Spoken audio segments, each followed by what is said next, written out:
쌩글쌩글쌩거리는 굴러갑니다. 오늘은 어디로 굴러갈까요?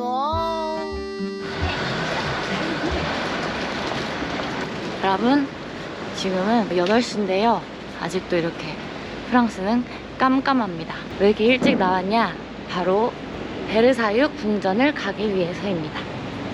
베르사유 궁전에 가기 전에 미리 예약을 해놔가지고 저희가 베르사유 궁전에 9시에 들어가야 돼가지고 1시간 전에 나와가지고 베르사유 궁전으로 한 방에 가는 지하철을 타러 가고 있습니다.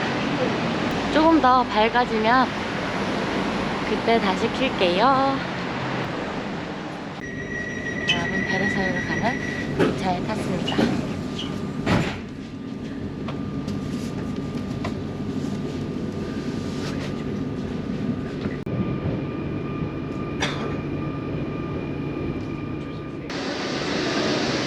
여러분, 샤토드 베르사유에 도착. 샤토드 뭘? 이렇게 하더라고요. 잘 모르겠지만 아무튼 기차역에서 움직이는 팁을 드리자면 그냥 가는 사람들 다 따라가면 됩니다. 대부분 다 베르사유 궁전에 가는 거라고 하니까 그냥 대중을 따라서 가면 거기가 바로 베르사유입니다. 여기 내리셔가지고 좀 왼쪽으로 가가지고 그 코너 쪽에서 길을 건너세요. 그리고 계속 직진하면은 베르사유 궁전입니다. 지금 저는 걸어가고 있거든요.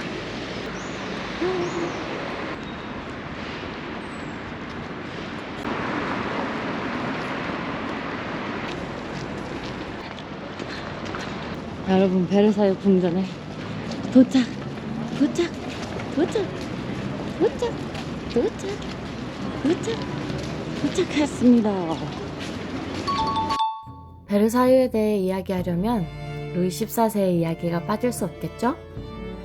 루이 13세가 결혼한 지 20년이 훌쩍 지난 후에도 아이가 생기지 않다가 극적으로 23년 만에 루이 14세를 얻게 됩니다.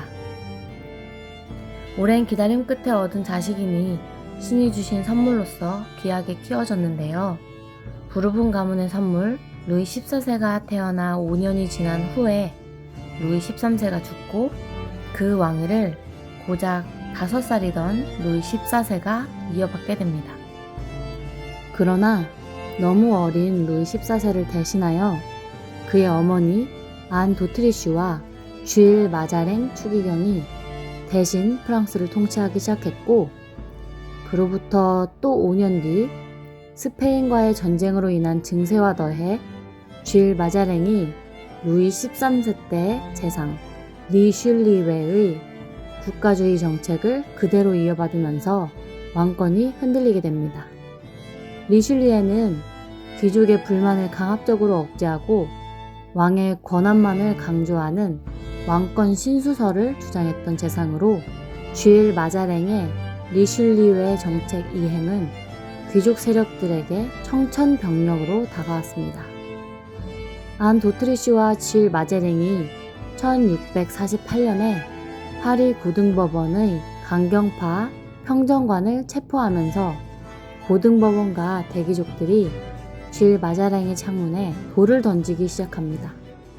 이는 곧 파리 온 전역의 봉기로 이어졌고, 이를 프롱드의 난이라고 합니다.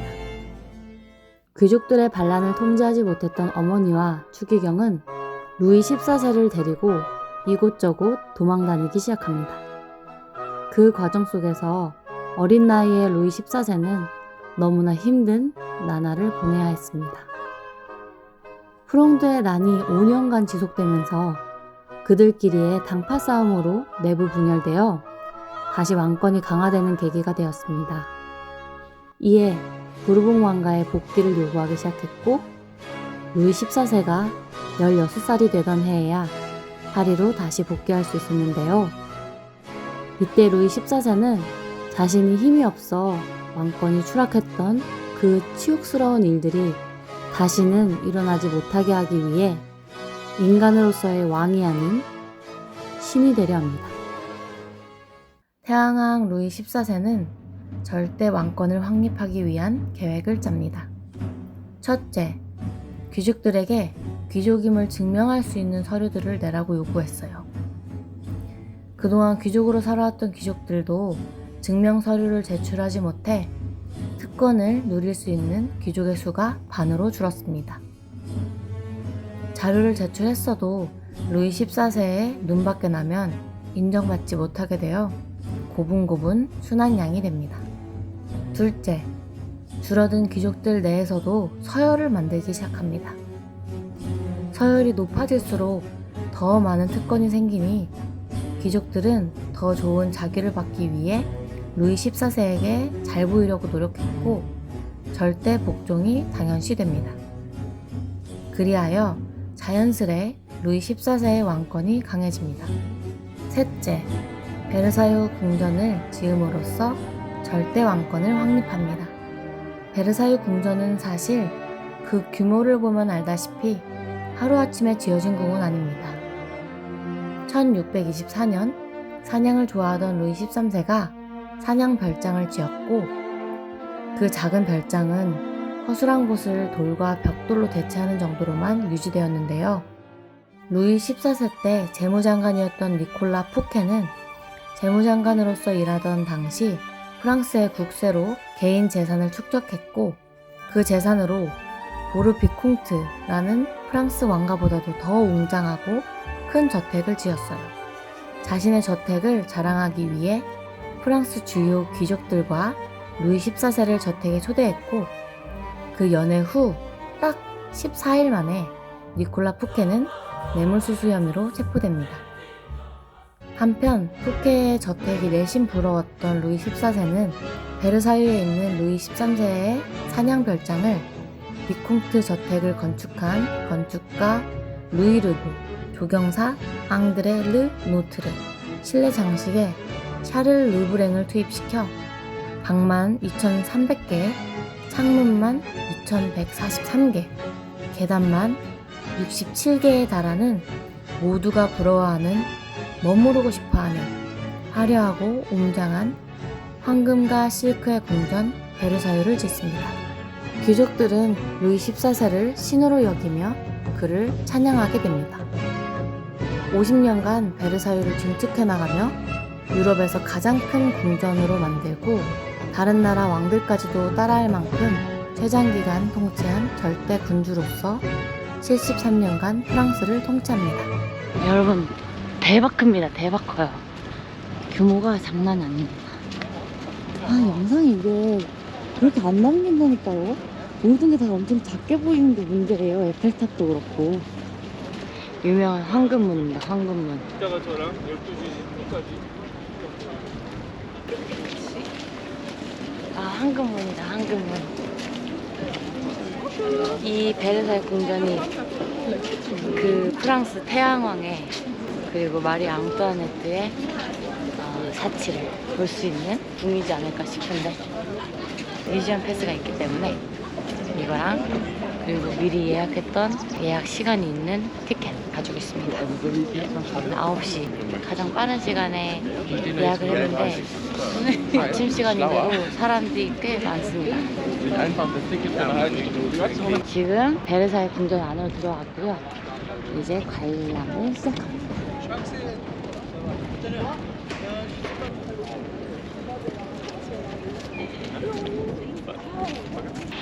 지금 저희는 들어오자마자 일단 거울의 방부터 갑니다. 사람들이 너무 많을까봐 바로 미러룸 갔다가 사진을 딱 찍고 여유롭게 구경을 하려고 합니다.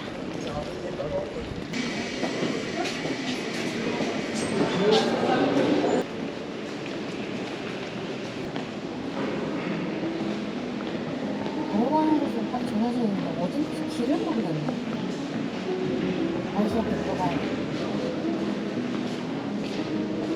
Excuse me. There's a hole here.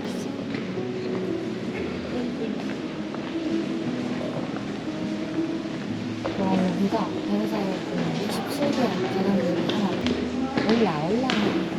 제가 목표 장소에 빨리 가려고 너무 아무 말도 안 해가지고 따로 녹음을 했는데요. 지나가면서 보이는 베르사유의 방들은 바로크의 웅장함과 거대함, 그리고 로코코의 섬세함이 아주 조화롭게 어우러져 있습니다. 거의 다 온 것 같은데.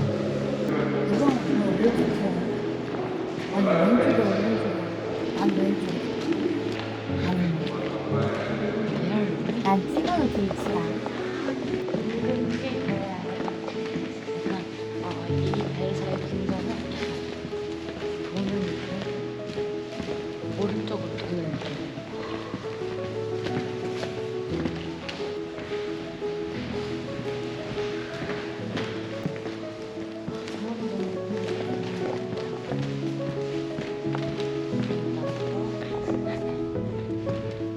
제가 지금 열심히 가는 곳, 바로 베르사유에서 가장 화려한 장소인 거울의 방인데요. 무슨 같아요, 거울의 방이? 여기다. 여러분 보세요.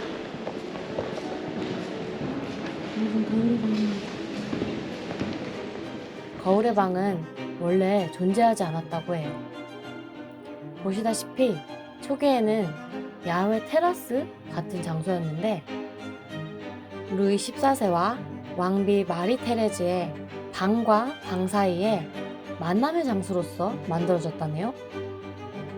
이 73m 길이의 연결 통로인 거울의 방에는 17개의 대형 창문이 있고 루이 14세 때도 대형 창문들을 통해서 화려한 베르사유 정원을 내려다봤었다네요. 거울의 방을 화려하게 만드는 가장 큰 요소는 바로 대형 거울인데요. 창문과 대칭이 되도록 17개를 설치했고 총 357개의 거울이 있습니다. 17세기 당시에는 거울 제작 기술이 초기 단계였고 이탈리아 베네치아 거울 장인들만 제작 가능했던 비밀 기술이었는데요.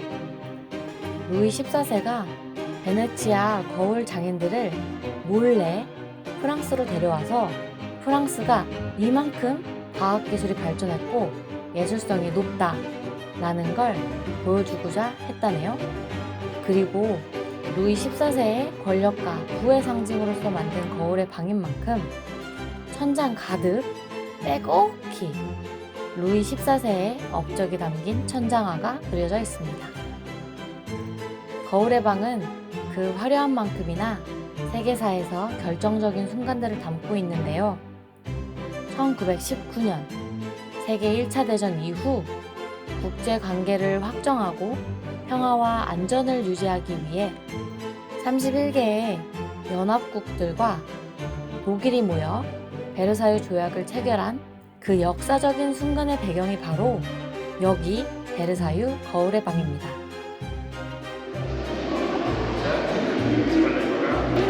여러분, 여기 거울의 방입니다. 한바탕 사진을 완전 많이 찍고 이제 다시 동영상을 찍으려고 뒤늦게 켰습니다. 시간이 지나면 지날수록 사람들이 많이 몰려들거든요. 그러니까 만약에 여기에서 인생샷을 찍으러 오시는 분들은 예약 시간을 9시로, 가장 빠른 시간 9시로 하신 다음에 사람들한테 여쭤봐가지고 어디로 가야 되는지, 거울의 방 어디냐고 물어보면서 바로 오면은 사람들이 많이 없을 때 찍으실 수 있습니다. 이게 제가 듣기로는 지금 이제 9시 반 정도밖에 안 돼가지고 30분 만에 사람들이 이렇게 많이 찬 거거든요. 근데 나중에 한 점심쯤 되면은 사람이 되게 많이 몰린다 그래요. 그래서 여기가 거의 꽉 차가지고 막 그냥 거의 천장만 찍는다 그러니까 일찍 오셔가지고 사람들 없을 때 여유롭게 사진 찍고 가세요. 사람이 있네. 반대로 가요. 여기선 실내니까 살살 뛸게요.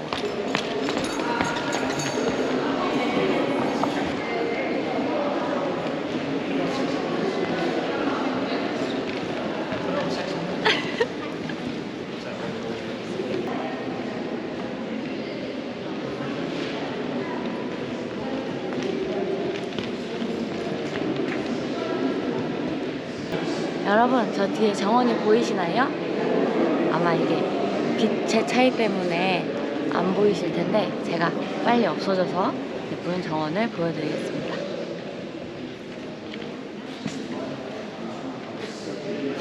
잘 안 보이네요, 어차피.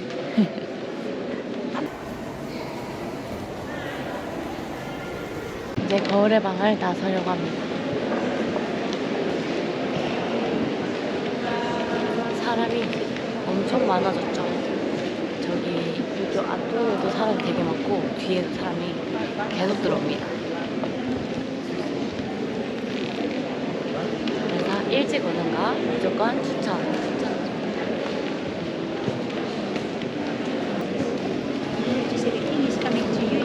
사람이 진짜 많습니다. 점점 더 많아진대요. 여기 막 사진 찍는데 다 사람들밖에 없을 정도로 그렇게 많아진다 합니다. 이제 우리는 거울의 방을 나가서 정원에 한번 가보도록 하겠습니다.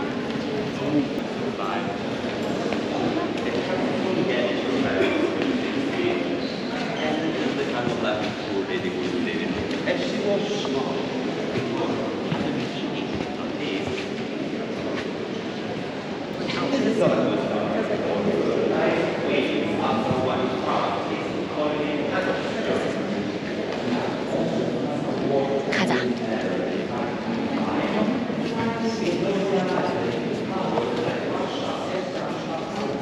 아, 여기다. 여러분, 여기가 바로 마리 앙뚜아네트가 실제로 잠을 자던 그 침대에 있는 방입니다.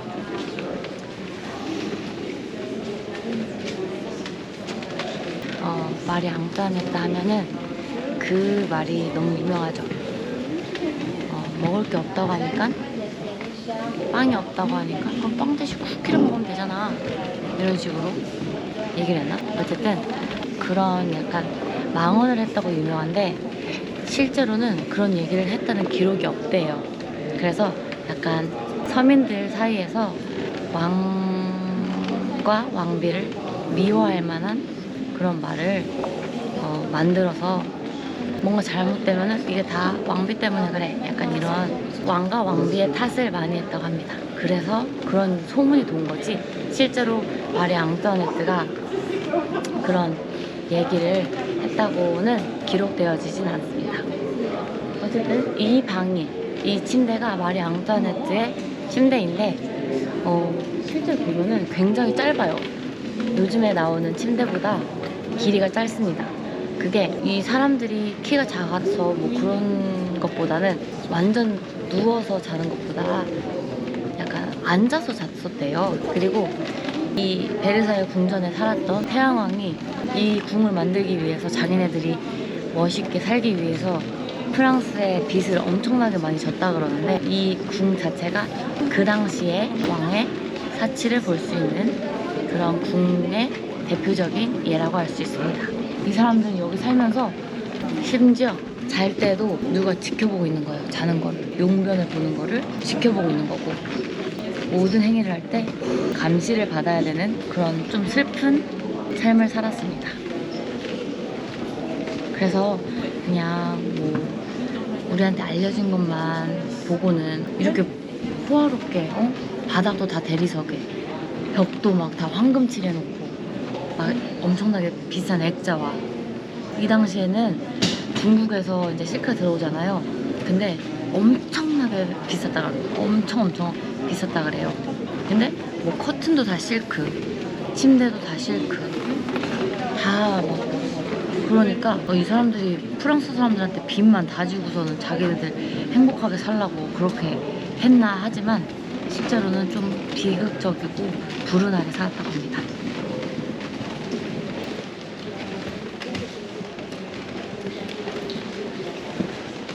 마리 앙뚜아네트랑 왕이 잘 못 만났다 그래요.